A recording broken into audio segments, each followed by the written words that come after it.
What up, watch peeps?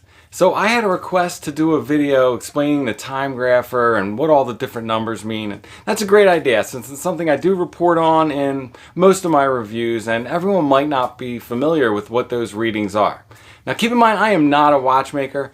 I did the Time Zone online watchmaking school where basically you break down a movement, clean it, put it back together, lubricate it. But that is nothing like a full 2-year accredited watchmaking degree. I just have some basic understanding of how movement works. Just enough to be dangerous, right?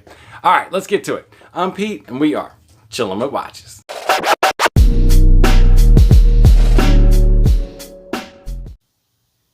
So this first number you see here after the accuracy is your amplitude. You want to think of this as how much power is making it from the mainspring barrel through the gear train to the balance wheel. Now the barrel is the spring you wind up with the crown in order for the watch to run, either through the crown or the rotor. The balance is ultimately what releases that power through the escapement one tick at a time. So it's how much power makes it from the source to where it's actually released. Sort of how efficiently the watch is performing as well. If the watch is clean and well lubricated, lots of power will efficiently make it from the barrel to the balance. If the lubrication is diminished or there's metal dust in the pivots, anything that can cause friction, the watch will run less efficiently and less power will make it to the balance. So what exactly does this number represent? So the balance wheel moves back and forth around the spring in the middle of it. It's what you see in an open heart watch. Now how that gets moving, you have your pallet fork and you have your escapement wheel. The escapement wheel will push against the pallet fork until the pallet fork pivots enough to let it go. Then it comes back, it's this side, pushes till it pivots, go, go, go. And each time it does that, behind the pallet fork you have the balance wheel. And that will spring, that's what keeps that pallet fork going back and forth. Now each one of these that you see, that's the tick of the second hand, 8 per second in this case.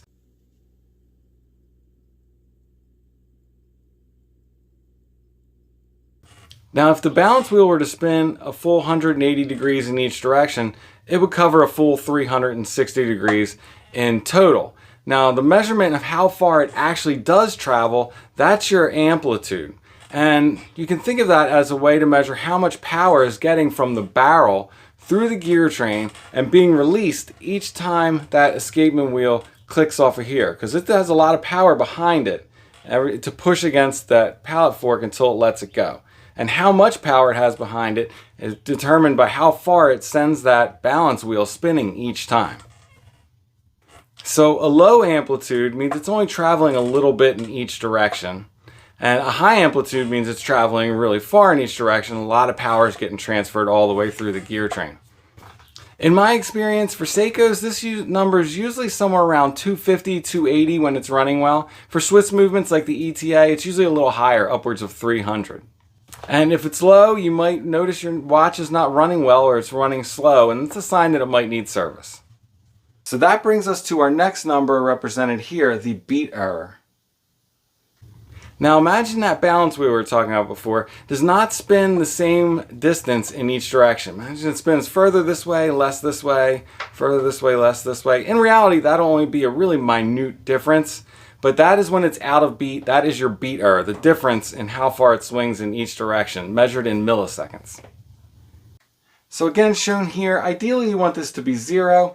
I don't usually worry about anything 0.5 or less. Well, I don't usually care at all, but if you were to care, higher numbers, you might want to have your watch regulated where it will be put back into beat.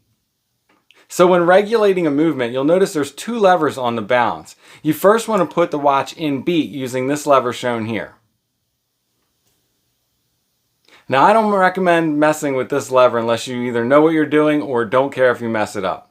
Then after you get the watch in beat, you're going to want to adjust it for accuracy using the second lever shown here. So the 28.8 here, that is beats per hour. 52 degrees is a lift angle, not something you really need to worry about. Those are just identifiers of the watch that is being measured. Those aren't readings. So the only other real reading we have to look at here is accuracy, and this one's pretty obvious. The Timegrapher compares your watch's beats per hour to how many actual beats there are in an hour, calculates it out to a difference over 24 hours, and you get your accuracy. So that's it, guys. My layman's explanation of the Timegrapher readings. Now, I'm sure there's peeps more knowledgeable about this than me, or people who might disagree with what numbers I consider to be acceptable. But remember, this is chilling with watches, not being uptight with watches.